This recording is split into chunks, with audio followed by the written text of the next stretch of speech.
नहीं मम्मी जी, कोई गलतफहमी हुई है। मैं यहाँ पर कुछ नहीं कर रहा था, आपको गलत लग रहा है। मैं रिया से मिलने नहीं आया था। असल में मैं तो यहाँ पर। ऐसा बोलते हुए गौतम की नजरें फिरोज को ढूंढने लगी, लेकिन फिरोज उसे कहीं नजर नहीं आ रहा था। हाँ बोल, बोलते बोलते तेरी जुबान क्यों बंद हो गई?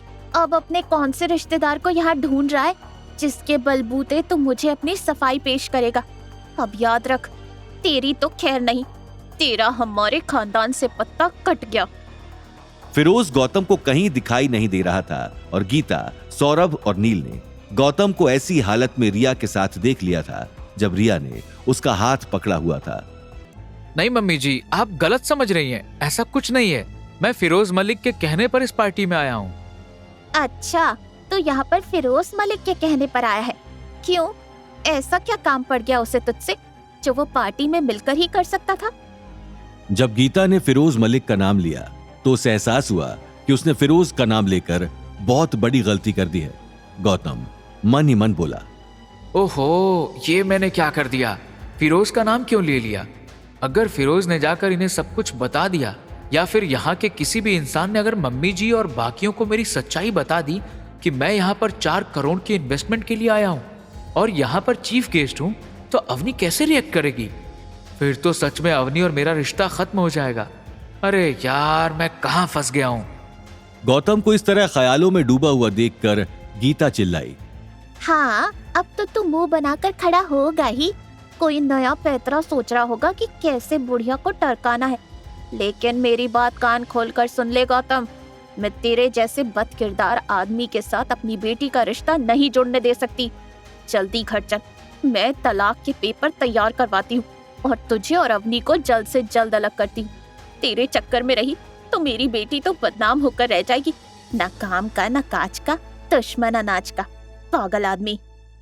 गीता ने अपनी बात खत्म की ही थी कि सौरभ ने भी मौका पाते ही आग में घी का काम किया। अरे भाभी, इस निकट्टू से ज्यादा हम एक्सपेक्ट भी क्या कर सकते थे? यहाँ बाहर आकर प्यार की पींगे बढ़ा रहा है। मैंने तो आपको पहले ही कहा था कि जरा संभल कर रहिए, और आपने इसे घर जमाई बना लिया।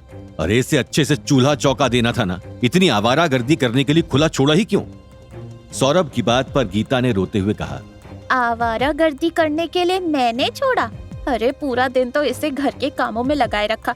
कभी खाना, कभी झाड़ू, कभी पोछा, कभी बर्तन मंजवाना। हाँ, बस सामान लेने के लिए मार्केट जाया करता था। मुझे तो लगता है तभी इसने अपना नया टाका भिड़ा लिया। नील भी किसी से कम नहीं था, इसलिए उसने गौतम की तरफ बढ़ते हुए उसका कॉलर पकड़ा और चिल्लाया, तूने मेरा हाथ तोड़ा, मैंने सह लिया। आज देख मैं कैसे टूटे हाथ के साथ इधर उधर मारा मारा फिर रहा हूँ। चल छोड़, ये तो जो हुआ सो हुआ, लेकिन तूने मेरी बहन के साथ ऐसा किया। तुझे पता भी है मेरी बहन कितने नाजों में पली है। उसने कभी किसी को दुख नहीं दिया और उसके पल्ले कैसा नाकारा पति पड़ा है। मेरी बहन की तो जिंदगी ही खराब हो गई। असल में गौतम ये बात अच्छे से जानता था कि नील को अवनी की कोई परवाह नहीं है। अगर उसे पहले कभी अवनी की परवाह होती तो उसे जताता या बताता, क्योंकि वो तो सिर्फ एक दिखावटी इंसान है और इस वक्त भी वो सिर्फ उसे ही जलील करने के लिए ये सब उल्टी सीधी बातें कर रहा है। वरना अवनी को तो वो कुछ भी नहीं मानता। यहां तक कि अवनी भी नील से बहुत नफरत करती थी, क्योंकि उसका किरदार कुछ ठीक नहीं था। लेकिन गौतम इन सब बातों के पता होने के बावजूद भी कुछ नहीं कह सकता था, क्योंकि इस वक्त वो ऐसी सिचुएशन में फंस चुका था कि वहां पर वो कुछ भी नहीं बोल सकता था। तभी गौतम को ढूंढते हुए फिरोज मलिक इधर उधर भटकने लगा और अचानक एक खाने के काउंटर के आसपास इतनी भीड़ देखकर फिरोज मन ही मन बोला, अरे यहां पर इतनी भीड़ क्यों है? हो सकता है गौतम जी भी वहीं हो। चलकर उन्हें देखता हूं और बता देता हूं कि गाड़ी और ड्राइवर का इंतजाम हो गया है। फिरोज मलिक भीड़ को चीरते हुए गौतम के नजदीक गया और वहां पर जब उसने देखा कि गौतम एक मुजरिम की तरह गीता, सौरभ और नील के सामने खड़ा हुआ है, तब उसने कुछ नहीं कहा और चुपचाप साइड होकर खड़ा हो गया। जब गीता ने देखा कि फिरोज मलिक वहां आया है तो उसने फिरोज से पूछा, हाँ भाई, क्या तुमने इसको यहाँ पर पार्टी में बुलाया है? ये तो तुम्हारे नाम की बहुत हूल दे रहा है। फिरोज ने जब ये सवाल गीता से सुना तो वो गौतम की ओर देखने लगा। गौतम ने उसे आंखों से इशारा करके कुछ भी ना बताने के लिए कहा और उसने वैसा ही किया। वो गूंगा बनकर एक साइड खड़ा रहा। बस देख लिया, ये है तेरा आदमी जिसको तू अपना बहुत ही चहीता समझता है। देख ले, तेरी सफाई में कुछ नहीं कह रहा, तेरी पोल खुल गई। अब क्या समझूं कि इसने तेरे को यहाँ बुलाया है या तू इसका झूठा नाम लेकर अपनी आशिकी करने आया है?